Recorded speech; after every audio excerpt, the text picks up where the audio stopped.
Indian heritage అంతటిని మీరు explore చేసినప్పుడు, ఏది మిమ్మల్ని బాగా షాక్ చేసింది? అంటే ఇది ఉందా భూమి మీద అని అనిపించింది మేఘాలయ. ఎలా చేసింది? మేఘాలయ. మేఘాలయ అసలుకి చాలా బ్యూటిఫుల్ స్టేట్. హ్మ్. మీకు తెలుసో లేదో ఇండియాని ఇండియా ఒక్కటి మిగతా 190 సంథింగ్ 6 దేశాలు అవన్నీ 195 దేశాలు ఒకటి తెలుసా? ఎందుకంటే హ్మ్. ఒక భూమి మీద ఏమేమి ఉంటుంది?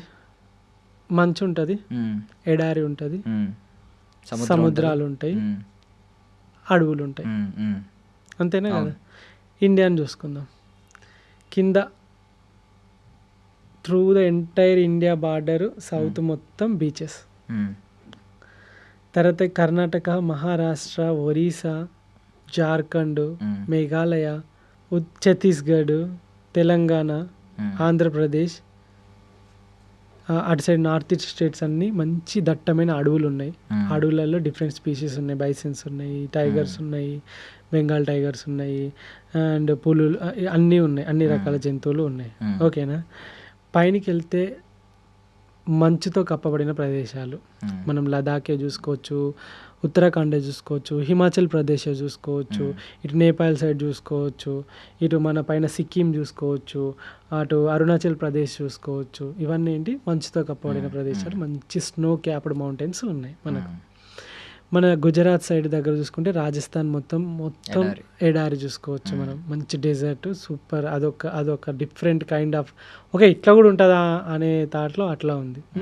లెఫ్ట్ ఎడారి, రైట్ 365 రోజులు వర్షం పడే అడవులు, కింద మడ అడవులు, అండ్ మంచి మంచి బీచెస్ సూపర్ గోవా కానీ, గోకర్ణ కానీ, మన ఈ మురుదేశ్వర్ కానీ, కేరళ బీచెస్ కానీ, ఇటు తమిళనాడు బీచెస్ కానీ, ఇటు సైడ్ ఒడిస్సా దగ్గర వెస్ట్ బెంగాల్ అటు దాకా బీచెసే ఉన్నాయి. ఇటు మహారాష్ట్ర, గుజరాత్ దాకా బీచెసే ఉన్నాయి. పైన రాజస్థాన్కి టచ్ అయ్యేదాకా బీచెసే ఉన్నాయి. మన దేశంలో లేనిది ఏంటిది? ఏమీ లేదు. అన్ని ప్రపంచ దేశాలు అన్నీ కలిపితే మన దేశం ఒక్కటి. సూపర్. సూపర్. కానీ మన దేశంకి టూరిజం తక్కువ. ఎందుకు? Because of people. మన దానిలో ఒక ముద్ర పడిపోయింది, గలీజ్గా ఉంటారు, స్లమ్ ఎక్కువ ఉంటుందని. ప్రతి యూట్యూబర్ వచ్చి స్లమ్ చూపెట్టిపోతున్నాడు ఫారినర్స్, రైట్? అండ్ ఇంకొకటి ఏంటంటే మోసాలు చేయడం, సేఫ్ అండ్ సెక్యూరిటీ. నన్నే రాబరీ చేసిండు. మీరు బయట దేశాల్లో ఎలాంటి ఫేస్ చేయలేదేమో కదా? ఒక్కసారి కూడా ఏం జరగలేదు నాకు. ఇక్కడే మొన్న కిడ్నాప్, బ్రెజిలియన్ అమ్మాయి వస్తే ఆమెని చంపేసిర్రు. మన యూరోప్ అమ్మాయి అక్కడ హంపి సైడు. బ్రెజిలియన్ కపుల్ వస్తే ఇద్దరు క్యాంప్ వేసుకుంటే పాపం రాత్రి వాడిని కొట్టి ఆమెను 4-5 కలిసి బీహార్ సైడ్ అటు సైడ్ రేప్ చేసేసారు. ఈ వీడియో ఇంటర్నేషనల్ అయింది. కొన్ని లక్షల మంది వచ్చేటోళ్ళు ఎందుకు అలాంటి కంట్రీకి పోవడం ఎందుకు అని క్యాన్సల్ చేసుకుంటారు. దీనివల్ల మనకే దెబ్బ టూరిజంకి.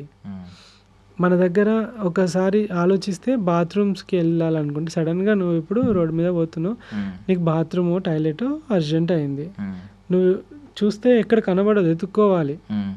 పెట్రోల్ పంప్సా లేకుంటే కాంప్లెక్సెసా అదే అవి చూసుకోవాలి. పబ్లిక్ టాయిలెట్స్ చాలా తక్కువ మన దగ్గర. అండ్ హోటల్స్లో కూడా శానిటైజేషన్ ఉంటుంది కదా, క్లీన్లీనెస్, నీట్నెస్, వేసుకునే బెడ్స్ పైన మరకలు, అది కూడా బగ్స్ చిన్న చిన్నవి ఇవన్నీ ఉండడం, అంటే క్వాలిటీ చాలా తక్కువ ఉండడం. ఇవన్నీ ఫారినర్స్ వస్తే చాలా హైజెనిక్గా ఉంటారు వాళ్ళు, అంటే వాళ్ళ కంట్రీస్లో అంత స్టాండర్డ్స్ మెయింటైన్ చేస్తారు. మన దగ్గరికి వచ్చేవరకు వాళ్ళకి చూసినప్పుడు ఎందుకులే ఒక పేద దేశానికి పోవడం ఎందుకు అన్నంత ఫీల్ వస్తారు. మనది చాలా రిచెస్ట్ కంట్రీ కదా. సో నేను ఏమంటా అంటే మనం ఎట్లనైతే బయట దేశాలు పోయి తిరుగుతున్నారో అన్ని దేశాలలో వచ్చి మన దేశం యొక్క గొప్పతనం, మన ఆర్కిటెక్చర్, మన గుళ్ళు అసలుకి ఎట్లుంటాయి అసలు మన గుళ్ళు.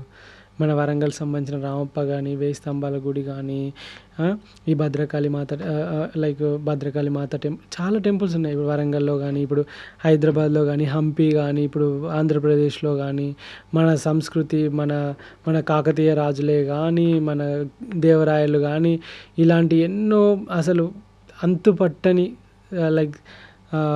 ప్లేసెస్ తెలుసా? ఇప్పుడు ఒక్కొక్క పురాతన కట్టడాలు కట్టిన ఇంతవరకు పగిలిపోలేదు, చాలా స్ట్రాంగ్ ఉన్నాయి. అప్పుడు కట్టిన మన రాజులు కట్టిన వందల వేల సంవత్సరాల క్రితం ఉన్నాయి. ఇప్పుడు కట్టిన బిల్డింగ్కు పర్రెలు వాస్తున్నాయి, అంటే రంధ్రాలు ఇట్లా చీరికలు వాస్తున్నాయి. అప్పుడే ఎంత టెక్నాలజీగా వాడిర్రు వాళ్ళు, ఎంత గట్టిగా కట్టిర్రు, అంత పైకి రాయి ఎట్లా తీసుకుపోయారని ఇప్పటికీ పరిశాన్ అవుతాం. అంత పెద్ద రాయి ఏనుగుల ద్వారా అప్పట్లో వాళ్ళు తీసుకుపోయారు కదా. సో నేను ఏమంటా అంటే మన దేశం కూడా అట్లా మంచిగా ట్రావెలింగ్ అవన్నిటికీ ఉంటే స్కోప్ ఎక్కువ ఉంటుంది. ఫారినర్స్ కూడా వాళ్ళు వచ్చి ఇక్కడ కూడా సెటిల్ అయితే బాగుంటుంది కదా, వాళ్ళకు కూడా ఇలాంటి అవకాశం కనబడాలి కదా దేశంలో. సో ఈ పొలిటీషియన్స్ కానీ ఈ సిస్టమ్ కానీ ఇదంతా కరెక్ట్గా, ఎలాంటి పొల్యూషన్ లేకుండా, ఎలాంటి ఇవి ఏమంటారు ఇది ఈ కల్తీ లేకుండా, మంచి క్వాలిటీ ఆఫ్ కన్స్ట్రక్షన్సే కానీ, బ్రిడ్జిలు కడితే కూలిపాయి, ఫ్లైట్లు కూలిపాయి, చాలా వరకు ఇట్లా జరుగుతున్నాయి కదా. ఇవన్నీ స్ట్రాంగ్గా ఉంటే ఎంత బాగుంటుంది అని నాకు అనిపిస్తుంది. సో కాబట్టి ఇండియా కూడా అట్లా బాగుపడితే ఎంత బాగుంటుంది. అంటే ఇప్పుడు ఎంత రుచికరమైన వంటకం ఉన్నా వడ్డించేవాడు దరిద్రంగా ఉంటే మనం వేసుకోం. అటు సరిగ్గా వడ్డించకుండా మొహం ఎలా పెట్టుకుని వేసాడు అనుకోండి, మనమే తినం. సో అదే జరుగుతుంది ఇక్కడ. మంచి మంచి ప్లేసులు ఉన్నా కూడా గొడ్డు కారమైన కూడా తీయ ఉంటుంది. అదే ఇప్పుడు మన దగ్గర మంచి మంచి ప్లేసులు ఉన్నా కూడా మన పీపుల్ చేసే కొన్ని మిస్టేక్స్ వల్ల, లేదంటే కొంచెం క్వాలిటీ మెయింటైన్ చేయకపోవడం వల్ల, లేదంటే బిహేవియర్ వల్ల, వీటి వల్ల కొంచెం టూరిజం దెబ్బతింటుంది. సో అది మెరుగైతే మన దగ్గర అద్భుతమైన tourism. Safety first, yeah safety first. వాళ్ళు సేఫ్టీ ఫీల్ అవుతారు, సేఫ్టీ కోరుకుంటారు ఎవరు వచ్చినా కూడా. నీ కడుపు మోషన్స్ అయినా లేకుంటే నీ శానిటైజేషన్ అది ఇది లేకున్నా అడ్జస్ట్ చేసుకుంటావు, కానీ ప్రాణమే ఉండదంటే కరెక్ట్ రానే రావు కదా. అది